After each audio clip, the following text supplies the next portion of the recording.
Assalomu alaykum. YouTube kanalimda millionlab prosmotrga ega bo'lgan, ko'pchilikka yoqqan, mehmonbob, barakali, eng muhimi kam xarj, uydagi bor narsalar bilan tayyorlanadigan juda ham mazali shirinlik tayyorlab ko'rsatib beraman.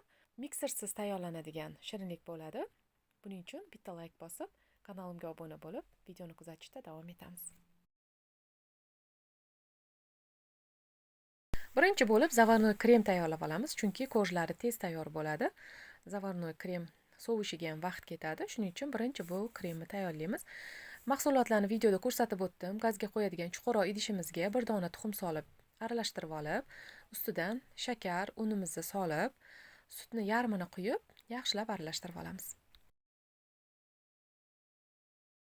Masalliqlarni miqdorini videoni tagida ham yozib boraman yoki описаниеga kirib ko'rishingiz ham mumkin.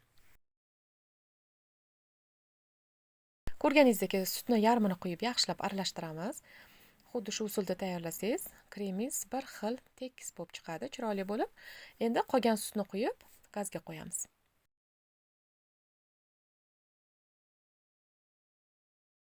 Gazga qo'yib, o'rta olovda to'xtamay aralashtirib turamiz. Oldidan ketmaymiz. Miqdorida un bo'lgani uchun bir-biriga yopishib, tugun bo'lib qolishi mumkin agar aralashtirmay qolsak. Shuning uchun to'xtamay aralashtiramiz. 5-6 minut vaqt ketishi mumkin sutimiz qaynagunicha. Sutni qaynagani o'zi chetlaridan bilinadi. Borgan sari shunaqa quyuqlashib, kashasimon massaga keladi. Mana kremimiz tayyor. Olov o'chiramiz.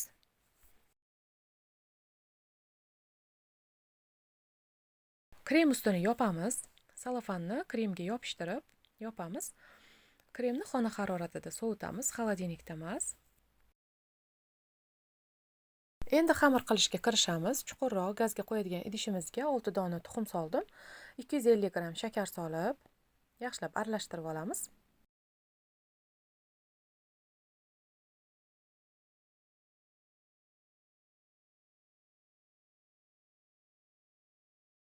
Bir chimdim tuz soldim. 3 osh qoshiq kakaoni elakdan o'tkazib solamiz. Albatta elakdan o'tkazamiz. Bo'lmasa mana shunaqa kukunlari har qatida yig'ilib qolib ketadi. Qizlar kommentariyada so'rashadi, qanaqa kakao ishlatasiz deb. Turetskiy kakaodan ishlatdim. 3 qoshig'i yetarli bo'ldi. Agar oddiy kakao ishlatadigan bo'lsangiz, yana ko'proq solib, rangini keltirib olishingizga bo'ladi. 150 gram asal soldim. Asalim ham oddiy, do'kondagi suyuq asal. Yaxshilab aralashtirib olamiz.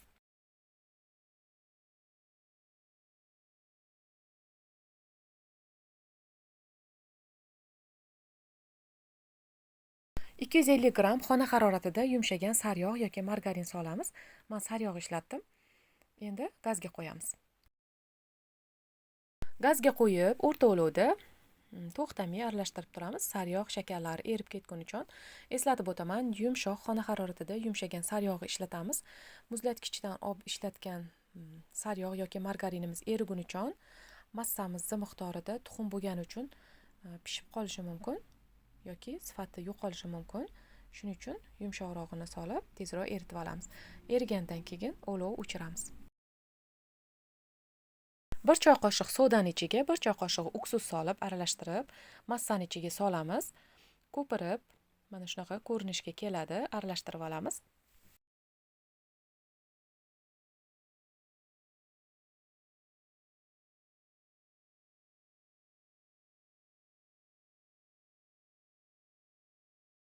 Elangan unimizni kam-kamdan solib, aralashtirishni boshlaymiz.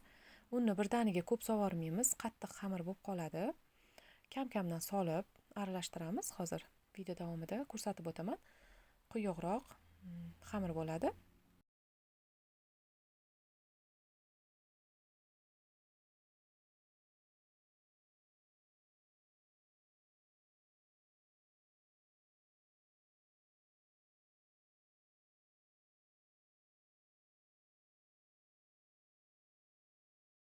Mana shunaqa quyuq xamir ko'rinishiga kelganidan keyin stolimizni unlab, xamirni bo'shatib olamiz.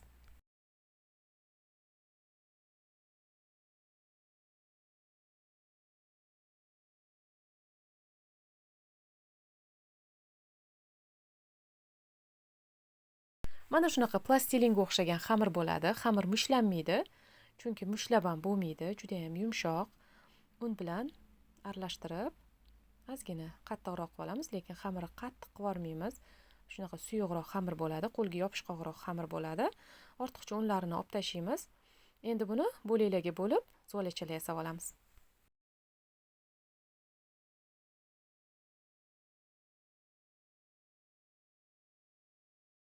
Men 7 ta bo'lakga bo'lib oldim. Agar siz birinchi tayyorlashingiz bo'lsa, yoyishga ozgina qiynalaman desangiz, 6 ta bo'lakga bo'lib olishingiz ham bo'ladi. O'zingiz xohishingizga qarab 6 ta yoki 7 ta bo'lakga bo'lasiz. Mana shunaqa yumshoq, qo'lga yopishqoqroq xamir bo'ladi. Zo'lachalar yasab, ustini selofan bilan yopib, bir chetidan olib yoyishni boshlaymiz. Tindirish shart emas, chunki juda ham yumshoq, tez yoyiladi. Bu orada gaz duxovkamizni yoqib, qizdirib qo'yamiz.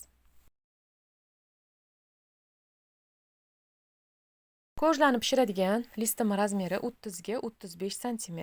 To'rtburchak kattagina list. Xuddi shu list razmerida 2 dona pergament qog'oz kesib olamiz. Xamirni pergament qog'oz ustiga qo'yib yoyishni boshladim. Hamma joyiga bir xil qilib, tekis qilib, yupqa xamir yoyib olamiz. Agar ozgina yoyishga qiynalsangiz, kamroq un sepib yoyishingiz ham bo'ladi. Mana ko'rsatib o'tdim, shunaqa yupqa xamir bo'ladi. Endi buni listga olib olamiz. Men listni orqa tarafida pishiraman, tekis bir xil pishishi uchun. Pishirish jarayoni qizigan gaz duxovkasida 180 gradusda 7-8 minut davomida pishirib olamiz. Ko'jlarimiz tez pishadi, gaz oldidan ketmaymiz. Keyingilarini tez-tez yoyib turgunimiz uchun duxovkamizdagi ham pishadi. Shu ikkita pergament qog'oz ustida qolganlarini ham alishtirib, xamir yoyib pishirib olamiz.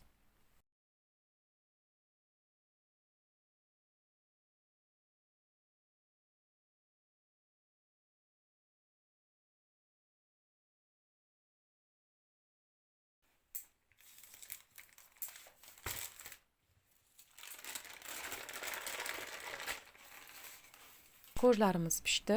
8 minutda pishirib oldim.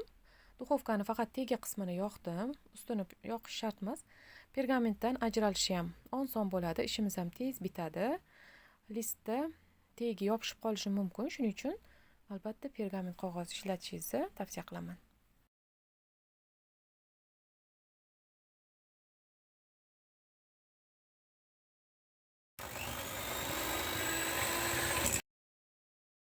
Zavarnoy kremimiz uchun xona haroratida yumshagan 180 gram saryog'i mikserlashni boshladim. 2-3 minut mikserlasak yetadi.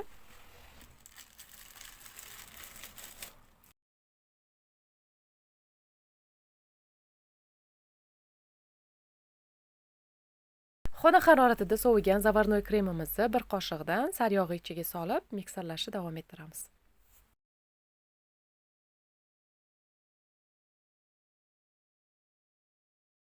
Kremimiz o'xshab chiqishi uchun pishirib olgan zavarnoy kremimiz ham, saryog'imiz ham xona haroratida turgan bo'lishi kerak.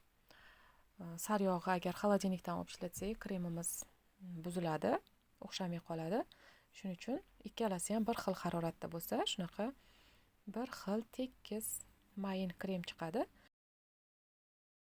Pirojnilarga, medoviylarga, mana shunaqa Spartak yoki Qora shahzoda pirojnilariga ham ishlatishingizga bo'ladi. Me'daga tegmaydigan juda ham mazali kremlardan biri. Kremimiz tayyor. Mikserlashni to'xtataman.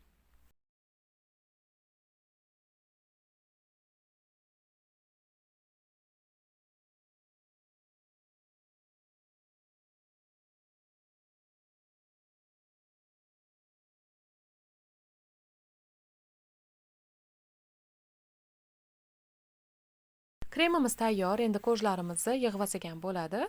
Kremimiz ham barakali, bemalol chetlari bilan yaxshilab hamma joylariga bir xil qilib surib olamiz. Ko'jlarni orasidagi kremni bir xil ko'rinishi uchun kremni ham 7 ta bo'lakga bo'lib olishimizga bo'ladi. Shunda bir qavatida kamroq, bir qavatida ko'proq krem bo'lib qolmaydi, bir xil taqsimlanadi.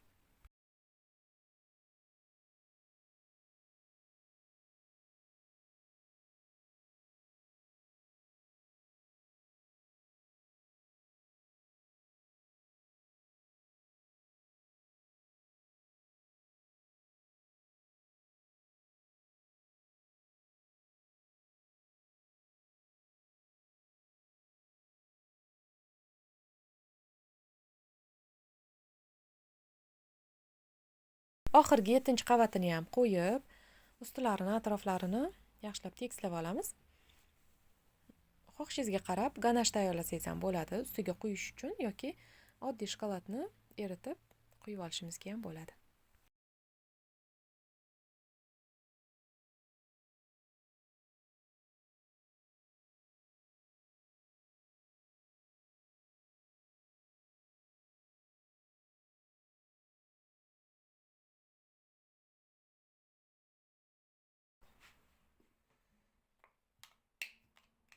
Oldingi tayyorlagan Spartagimni ustiga ganash tayyorlagandim. Agar ganash tayyorlamoqchi bo'lsangiz, shu videoni silkasini описаниеda qoldiraman. Buni ustiga shokoladni maydalab, ustiga 2-3 osh qoshiq oddiy o'simlik yog'ini solib, mikrovolnovkada aylantirib eritib oldim. Endi pirojnimiz ustiga quyib tekslab olamiz.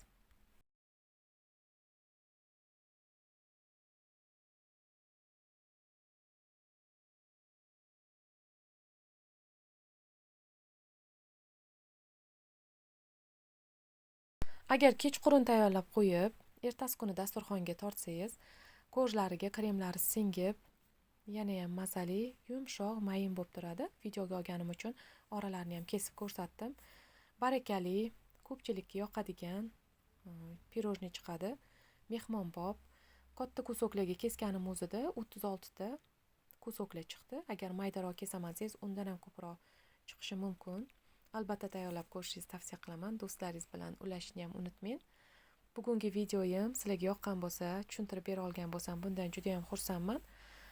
Kanalimga obuna bo'lmagan bo'lsangiz, obuna bo'lib, yonidagi qo'ng'iroqcha belgisini ham bosib qo'ysangiz, ertangi chiqayotgan videolarimdan xabardor bo'lib turasiz. Telegram kanalimning silkasini shu videoni tagida описаниеda yozib qoldiraman. E'tiboringiz uchun rahmat. Keyingi videolarda g'oyibona ko'rishguncha sog' omon bo'ling.